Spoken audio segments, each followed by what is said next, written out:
Sawadee krap. Hello and welcome to a Singaporean in Chiang Mai. Last month was a whirlwind month for me. I was back in Singapore organizing my stuff, deciding what to ship and what stays behind, and at the same time continue chasing my contractor to finish up my home. Otherwise, I have no house to move into.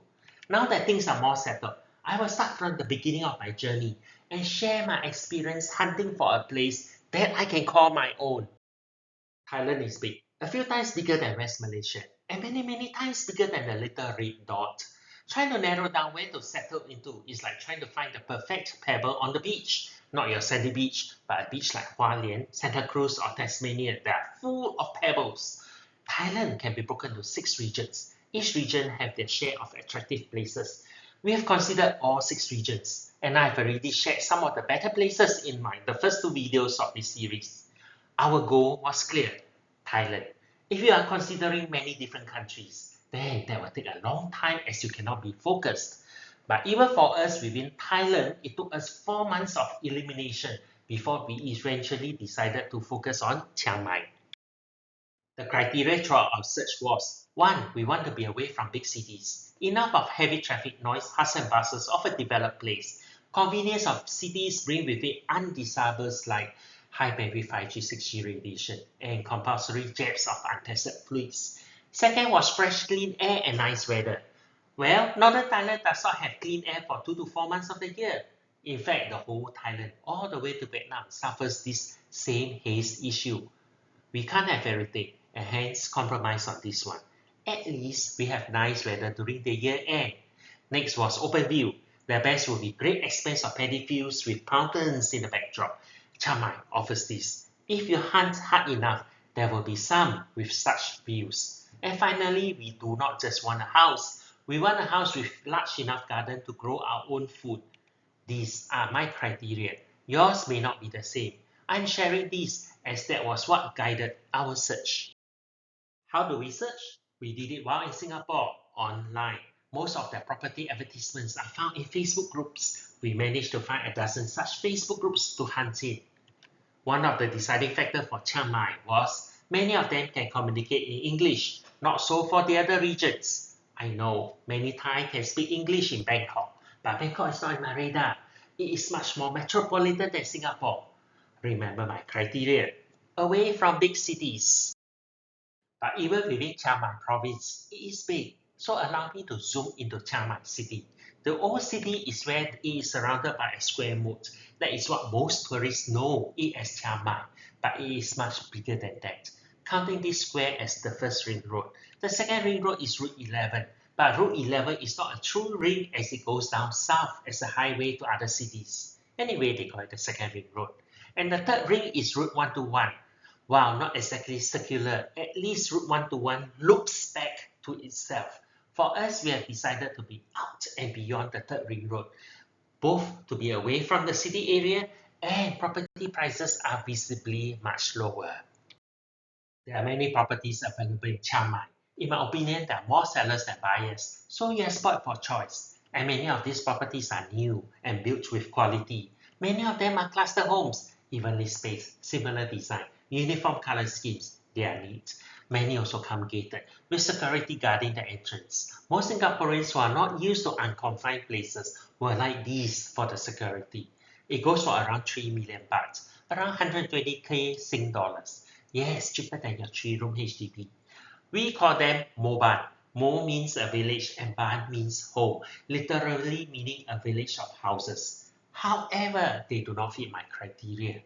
Though they are technically a bungalow, but the land around the house can be as little as 2 meters. Your neighbor can look into your window without even trying.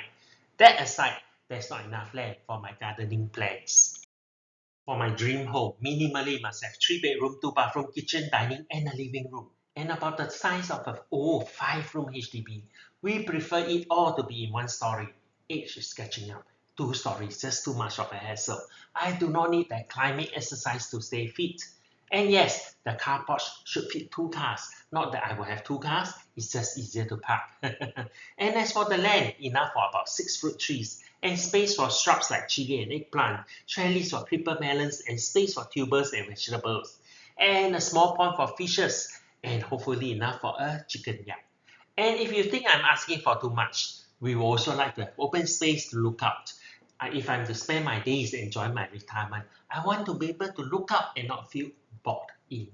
In the past 12 months, we've stayed in a rental home. It's about the size of a letter 4-room HDB, and you know how small that is. During the wet rainy season, we stayed in for days. The moment the rain stops, we could not wait to get out. Enough of the four walls all around. My dream home criteria is not what most Singaporeans want. The extra land will be too much of a bother. I know of a Singaporean who bought a mobile cluster home and he had that little land around his house cemented up. Maintaining the grass is just too much hassle for him. I'm sharing this because in our first house hunting trip, we only shortlisted those with large enough land to meet our criteria. This house sits on a 1.5 rai land. It's about 2,400 square meter. In our first trip, some houses were no longer available, but luckily we shortlisted a lot. So we managed to see about 10 properties. Some are newer, but most houses with big land are not brand new. This last one was beautiful on the advertisement. It was a shock to see how rundown it became. We suspect those pictures were taken when it was brand new. We came across a house that we really fell in love with. It sits on a 2-rai land, 3,200 square meter. The car driveway here looks short, but it can actually fit 6 cars, 2 side by side and 3 front to back. The inside finishing is immaculate, 2 large bedrooms and a front room with sliding door. Simple and spacious. And instead of squeezing the dining table into the kitchen, this open space is great for dining. And behind, it has a half-rai pond. Well, the pond is kind of too big for us. We were wondering how much it would cost if we were to landfill and shrink it down by half. The land has 10 mature longan trees, lam yen in Thai, a separate kitchen and a standalone 1-bedroom, 1-bathroom quarter, probably for a live-in housekeeper come gardener. This was one property that meets more than our criteria, but we did not take it. Not sure if this property is still on the market. We went back to Singapore with nothing secured, back to square one. But on our second trip back, we shortlisted some more and revisited some from our first visit. We eventually decided on an empty plot of land at the end of a private alley, the land behind this Toyota. We were actually looking at the property next to it, the one with the white fence, but I find the land too small. So the owner offered to sell us the land next to it, which is this one. We were captivated by the paddy field and the view of the mountain. The land is to the right of this picture. This is the land. But I did not like the idea of a long land with a house to one side. Also, the house was small. The rooms were squeezy small, much like the new HDB these days. It was so small that one need to extend the back to have a proper kitchen. So on this second visit, the owner suggested that I forget the house but buy the land next to it and build my own house. She also offered to carve out another plot behind so that I can have a big enough garden, doubling the 400 square meter to 800 square meter. Having seen her build this white house easily, we realized we can get it done within reasonable cost. Hence began our negotiation. The land needed to be topped up with soil. It used to be a paddy field. Paddy land is lower to retain water for the paddy. The filling up was negotiated as part of the purchase. What you see here is the front half of the land. The second half was needed to be divided from a bigger paddy plot before she can sell it to us. That procedure took another 3 months. So in the end, we will have half rai of land, about 800 square meter.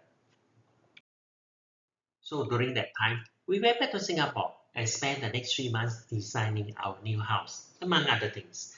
In the next session, I will share the various design and the rationale behind choosing the final one. This drawing was an initial impression from the draftsman. The final outcome has many things lacking. That is the sad part. More of this in subsequent video. Till then, see you in the next session. Jagan Seschana. I am glad you watched till the end. If you enjoyed this video, please give me a thumbs up. It will help me tailor my future videos better.